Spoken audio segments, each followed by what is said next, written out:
When I was a freshman, just starting out in high school, I found my niche in the drama department of my small Catholic high school. The drama department was headed by a man named Donald Emery Cox. He was our director and a father figure to most of the students in our department, including me.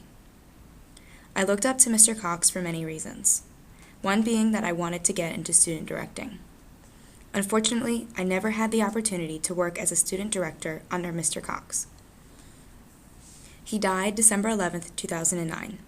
We had been working on the show by the skin of our teeth when suddenly Mr. Cox fell more ill than he normally was. He was hospitalized for pneumonia in the ICU in Riverside Hospital in Newport News, Virginia. We all hoped that he would get better until one day the office called down the entire student body into the gym. They told us Mr. Cox had passed in his sleep and was no longer in pain. The entire school broke down because Mr. Cox had such an effect on every life he touched. The music director had his keyboard set up and he played Let It Be by the Beatles. This was Mr. Cox's favorite song. The entire school of 300 stood up to sing along together. It was an empowering moment for my school because we were united by our grief. It wasn't just the drama department that grieved for Mr. Cox. Everyone felt it too. School that day was canceled because no one could focus, but the school productions had to continue. We pulled off by the skin of our teeth, literally by the skin of our teeth. My sophomore year had several different stand-in directors to come lead our productions. We even had some parents step in and take charge.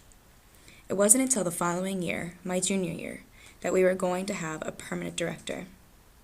This was going to be a major change in our department, because no one knew the man or what he looked like. When we met him, we found out he was fresh out of college, 26 years old, barely older than the seniors. Mr. Smith, who the director happened to be, proved to be a better director than we could have hoped for. Under his direction, I flourished as a student director. By the end of my senior year, I had eight shows under my belt. Being director was not always easy, especially as a girl. Whenever I yelled at someone for not doing what they were supposed to be doing, or if they weren't following theater etiquette, it was because I was hormonal or PMSing. I couldn't have been right because I was a girl, even though I had done 8 shows, and I was the only student director my school had ever had. Even to the last show I directed, I was being second-guessed. Mr. Smith knew I was capable of trusted my judgment. The students were another matter, but eventually all the shows were a success, each one getting better than the last. And it all started with the brilliant direction of Mr. Cox.